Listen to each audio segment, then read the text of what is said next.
Hello everyone, George Packard, Family Lawn and Landscape. Thanks for tuning in as always.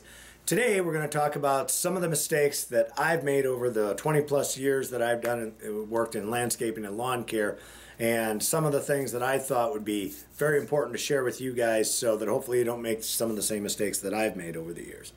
Number one, learn to do a good job mowing. Too many times I have been guilty of this, of getting into a lawn, whipping it out, getting it done as fast as I could, and getting out of there and moving on. Same with landscape projects. I've had the same thing go on. So I've had to learn over time to take my time, do a good job right from the get-go, take some pride in your work, and in the end you're going to have a much better product, okay? And by that you're going to get more referrals. You're going to have people talking about you because you do good work. If you do lousy work, they're going to talk about you as well, but they're going to kill your business, okay? So just concentrate on doing a good job for people. Number two, be honest with people. So there's been times where I've had to be on jobs and I'd run into problems on jobs.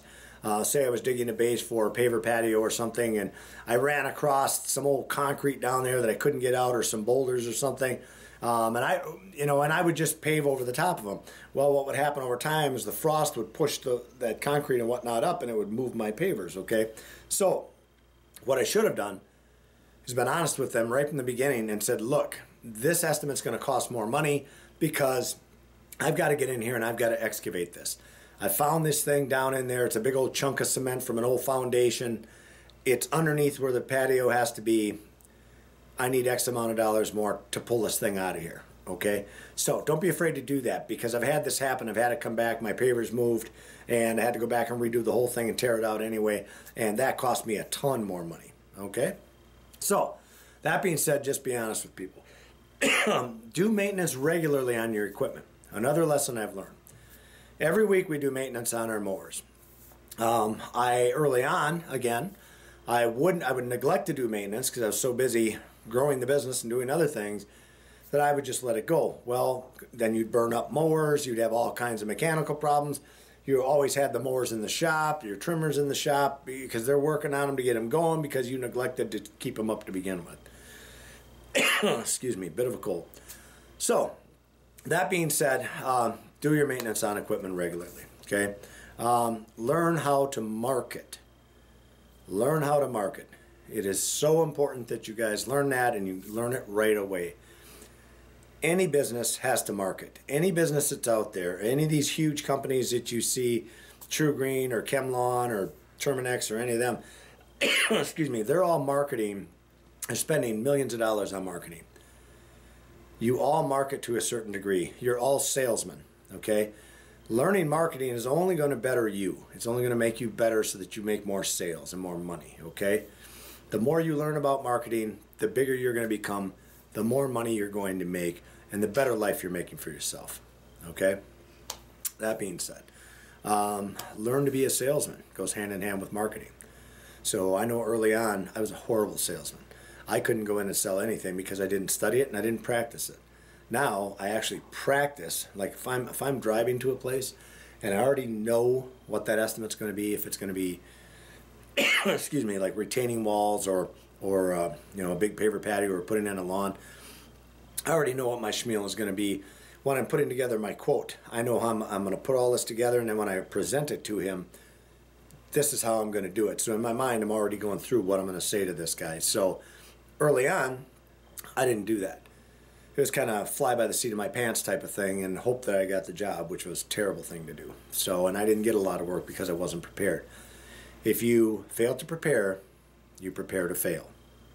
Please remember that. That's so true in life. All right. Now, listen to your gut instincts. Everyone has a gut instinct about things. And if there's one thing that I've learned throughout the 20 plus years landscaping and lawn care, you get a bad feeling about a customer, you're generally right, okay? And I can remember so many times that I was like, oh, I shouldn't even take this job. The guy seems like a real stickler for detail. One guy was an engineer of some sort, and I remember putting in these sandstone walking paths, and they were just spread out all over the lawn. There was a path basically that went down to a lake. Well, all you had was these big rocks that are flat, okay, like sandstone or flagstone, and you just had to dish them out in the ground, put them in there, level them, move on to your next one, and you just had a winding path that went down. That guy came out and made me move just about every single one of them. Hey, tilt it this way, tilt it that way, switch that one with this one. I mean, just a complete asshole. And I had to do it because I'm trying to please this guy, and I had a bad feeling about this guy right from the get-go. I wished I would have listened. It turns out I finally got so frustrated by the end of this thing, having spent another like 6 hours moving them around, I just stood up and said, that's it, I'm done with this. And he's like, well, what do you mean you're done with this? I said, I'm done with this. I said, you're purposely making me move every single one of these damn near. It's ridiculous. You know, I'm not going to keep doing that. So then the guy says, well, I'm going to tell everybody on the lake about you and yada, yada, yada. Well, go right ahead. I don't give a shit what you do, okay? It would turn into a nightmare. He reported me, you know, to the Better Business Bureau. He left a bad review on Google. And, of course, he told everyone on the lake about me. So, needless to say, I don't get a lot of work on that lake because of this jackass. Okay? He was a complete jackass, but I'm not going to get to tell my story to 1,500 people that, you know, think about hiring me or read the Google reviews or Better Business Bureau review or whatever. So anyway, lesson learned was I should have followed my gut instinct right out the bat and just got away from this guy. Okay? So again, 20 plus years, follow your gut instincts. If they tell you to get out of there, get out of there. Make the bid extremely high if you need to. Whatever it is, just get out of there. Or tell the guy, going to be 5 months before I can get to you, but here's your price. You know, do something to get out of there. Okay? Follow your instincts. So, moving on. I have contracts with all commercial accounts. I remember down in Florida, I had a big commercial account, and I did not have a contract for them. They said they didn't do contracts. Well, that should have been a red flag to me, and it actually was. And I brought it up to them, and I'm like, look, why aren't we doing this? You know, this is a $400,000 a year contract. So, before all you guys sit back and say, oh, George, I never would have done that. That was foolish of you to do that. I already know it was foolish of me to do it, okay? So don't bother telling me that in the comments. I already get it. The problem was I was so eager to get this business. It was $400,000 contract annually. I was so eager to get this business that I just went ahead and I did it anyway. So in the end, I figure I got screwed out of about $17,000, $18,000, okay? But I didn't have a leg to stand on because I didn't have a contract with these guys. So any commercial work that you do, you have to get contracts with them. And they're not the only ones. You know, even sometimes with a contract, you still get screwed. Commercial work is very tricky, but that's a whole nother topic. So anyway, lessons learned, get as many contracts as you can with the commercial people, okay? All right. Don't let anybody get too far behind on their bill. I remember the sweet little old lady that, she was just wonderful. Every time we came to mow her, she would get, first she paid her bill on time. Then she started slacking. Then she was really slacking. Before I knew it, she was 4 months behind. And I'm like, to the office girls, I'm like, hey, why are we still mowing this lady? And they're like, well, that's just Mrs. Johnson. She's so sweet and this, that, and the other. It's like, God damn. I don't care how sweet she is. We can't keep mowing this woman. You know, she owes us money. So I went to her house and I'm like, you know, ma'am, we love you to death, but we got to get this bill squared up. And you know what she said? She said, I'm not paying you anything. She said, I don't have it. Well, couldn't you frickin' tell us you don't have it? But instead, you let me just keep on mowing your grass. So anyway, and that's not just this one lady. I have 100 stories like this. So don't let people get behind, okay? We try to get everybody to prepay. That is a huge lesson that we learned for lawn care. They said we couldn't do it. We did do it. We still do it today. It's prepay or we don't take care of you. So if you want to do business with us, you're going to come on board with a prepay system. Okay. That being said, do not be afraid of technology, and I'll tell you why. Technology helps move your business fast. It helps move you forward much faster. So we don't have to sit there with a mowing sheet and just write everything down that we're doing. Everything is just digital now. It's just bam, bam, bam, bam, bam, and it's done. They're invoiced, and you're moving down the road.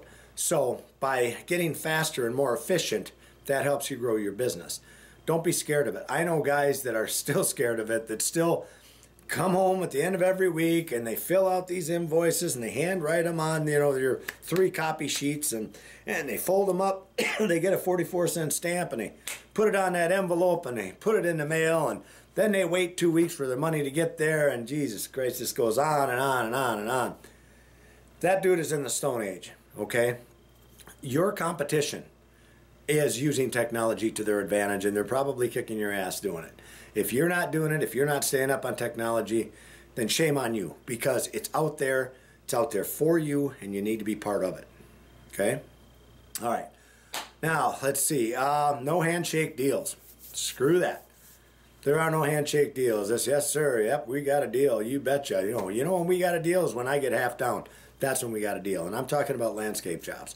So there were some of them. Guy was nice. They're going to pay you at the end when you're all done. Screw that. It is half down, or they don't even get on the calendar. And again, if they don't want to do business that way, then they can go down the road, because I don't need them. All right, make sure you do that, guys. I've been burnt out of thousands and thousands of dollars by doing the handshake deals, so that can't happen anymore for me. All right, look professional as much as you guys can when you go out there. It doesn't have to be much. I mean, I wear a cutoff t-shirt and a hat. You know, I'm not anything fancy whatsoever, but it's still a uniform, and it still looks all right. It looks professional. You don't want to be going out there with the ripped jeans and the ripped t-shirt and all that kind of stuff, as it just looks bad. Okay? Act professional. What do I mean by act professional? Don't go up to them and when you're having this conversation with them, start cussing and, you know, ranting and raving about the last lawn care guy they have. Oh yeah, he sure did a shitty job, you know, and stuff like that. You don't need to bring any of that stuff up, okay? All you got to do is focus about selling yourself to that customer, okay? Act professional when you come up. From the second you pull in with your truck, don't, if you're a smoker, don't be pulling in the driveway, sitting there trying to get those last few drags out of that cigarette, and then put it out in your ashtray, blow the smoke out the window, and then you get out and you go to meet them. Or you take another drink of your soda in front of them or whatever. I stop down the road before I'm even to their driveway. Notepad's ready, pen's ready, right on top of the notepad. As soon as I pull in, I park, I undo my seatbelt, grab my paperwork, I'm up to their door, card in hand. Here we are, I'm George Packard. Pleasure to meet you. How can I help you? Okay? Extremely professional, and that's how you need to be. So again, this is another lesson that I've learned over the years, guys. So don't be so casual. Don't be like, yeah, I could probably do it for around $8,000. I would boot him to the fucking curb. You know what I mean? To the frickin' curb. Sorry, apologize for that. It wasn't very professional of me. But anyway, now we're going to move on. Now, have a goal and keep raising the bar all the time. So you need to have a goal. Like for myself, when I first started, I wanted a handful of lawn care clients. Once I got those, I'm like, I want to double it next year. So I want 12 clients. After that, and this is when I was very young and still working a full-time job, I just kept setting a goal higher and higher and higher. Then I'm like, okay, now I want to get into landscaping. Now I want to do my first paver patio. Now I want to trim my first shrubs. I can remember the first paver patio job I ever did. I had to go hide in my trailer. I had a book. I think it was from Black & Decker. It was a book on how to install paver patios. I bought it at a Barnes & Noble or something like that. And I was in there flipping through the pages of it. I studied it, believe me, the night before and everything. I was studying it, but I had never actually done one. And I had the chance to bid it, and I got it, and I was like, oh my God, now what, you know? And I was going through the book, and I was reading it and putting it in as I went. Well, it was the worst paver job I ever did, and I had to come back and redo it. But I got my foot in the door, and I kind of got going on it like that, but it was just you keep raising the bar for yourself, guys, to push yourself. Retaining walls scared me, especially block retaining walls. Those scared me because I had never done them. Now I could do them in my sleep. I've done so many of them, okay? But keep setting goals for yourself. You know, I had to set it when I said, hey, I want to have, you know, I want more for my family than just what I have. So what is my goal? I want to double my business. So I started another business in a different state, and then I just keep adding on to different things. I want to challenge myself all day long, okay? That's what that is about. Travel far if you need to. Big mistake I made early on. There's a town called Wausau, not too far from me, which has a decent population of probably 75,000, 100,000 people. I didn't want to drive there, especially when I first started advertising, because it's an hour away. Okay, so I didn't want to drive there. Had I started 20 years ago with that drive, I would have a huge amount of clients over there. But I didn't do that till way later on, so that set me back far. If you have to travel a ways to get started, if it's in a bigger metropolitan area where you got good population, take the time and do it. Do it early. Start slow. You're going to pay your price. This is paying your price. This is what it's about. You know, the school of hard knocks. You're going to have to learn. You're going to take some of those blows. Now, this year you might only have 1 or 2 accounts that's an hour away, and you're like, God, why do I drive to do these? But next year, you're going to have 4 or 5. And the year after that, you're going to have 20 and 30 and 40 and 50 and 60. And before you know it, you got a couple hundred accounts over there, and it was well worth your time to start it early on, which is what you should do. Anyway, guys, those are just some of the things that came to mind when I was writing the script for this video, points that I wanted to make to you, and lessons that I've learned. Hopefully I've helped some of you guys out. Don't forget to leave me your comments down below, and thanks for watching.